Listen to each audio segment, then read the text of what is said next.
तो आइए सुनते हैं राजा विक्रम और बेताल की अनोखी कहानियों में से पहली कहानी। कौन है असली पति? श्मशान की निस्तब्ध रात में जब चिता की राख हवा में उड़ रही थी, विक्रमादित्य ने बेताल को अपने कंधे पर उठाया और अपनी यात्रा शुरू की।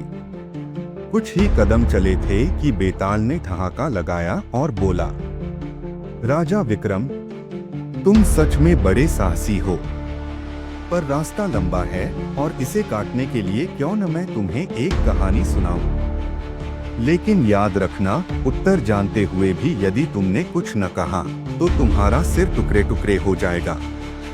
राजा विक्रम ने मौन स्वीकृति दी और बेताल ने कहानी शुरू की। बहुत समय पहले की बात है। काशी नगरी में एक ब्राह्मण परिवार रहता था। उनकी पुत्री थी मधुमालती, जो अनुपम सुंदर थी। उसकी बुद्धि और गुणों की भी कोई तुलना नहीं थी। विवाह योग्य होने पर उसके लिए 3 योग्य वर आए। एक था वीर योद्धा, दूसरा महान विद्वान और तीसरा सिद्ध योगी। मधुमालती के माता पिता के सामने कठिन प्रश्न था, किसके साथ उसका विवाह किया जाए। परंतु विधि को कुछ और ही मंजूर था। एक दुर्भाग्यपूर्ण दिन एक भयंकर राक्षस ने मधुमालती का अपहरण कर लिया। वीर योद्धा ने अपनी तलवार से राक्षस का संहार किया और उसे बचा लिया। विद्वान ने अपने मंत्रों से उसके प्राणों की रक्षा की और योगी ने अपनी सिद्धियों से उसकी आत्मा को वापस उसके शरीर में बुलाया। अब बताओ हे राजा विक्रम, मधुमालती का असली पति कौन होना चाहिए? वीर योद्धा जिसने राक्षस को मारा, विद्वान जिसने उसकी रक्षा की, या फिर योगी जिसने उसे जीवन दान दिया? बेताल ने राजा की ओर देखा और प्रतीक्षा करने लगा।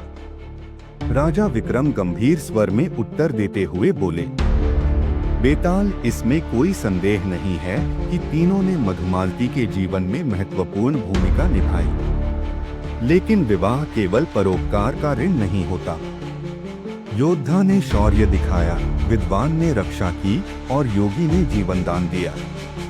परंतु असली पति वह होगा जो उससे प्रेम करता हो और जो उसके साथ गृहस्थ जीवन व्यतीत करने के लिए योग्य हो। वीर योद्धा ने राक्षस को हराकर उसे बचाया, इसलिए वही मधुमालती का असली पति है। बेताल ने ठहाका लगाते हुए कहा, हा हा हा, राजा विक्रम, तुमने सही उत्तर दे दिया। लेकिन मेरी शर्त के अनुसार अब मैं फिर से उड़कर पेड़ पर जा लटकूंगा। इतना कहकर बेताल हवा में लहराता हुआ फिर से पीपल के पेड़ पर जा लटक गया। तो ये थी राजा विक्रम और बेताल की पहली रोमांचक कहानी। राजा विक्रम ने फिर से बेताल को पकड़ा और उसे अपने कंधे पर डाल लिया। पर यह तो बस शुरुआत थी। लेकिन बेताल की पहेलियां अभी खत्म नहीं हुई हैं। क्या राजा विक्रम अपनी प्रतिज्ञा निभाएंगे? क्या बेताल की अगली कहानी और भी ज्यादा रहस्यमयी होगी? ये जानने के लिए देखिए विक्रम और बेताल का अगला रोमांचक एपिसोड। मिलते हैं अगले एपिसोड में। तब तक के लिए धन्यवाद।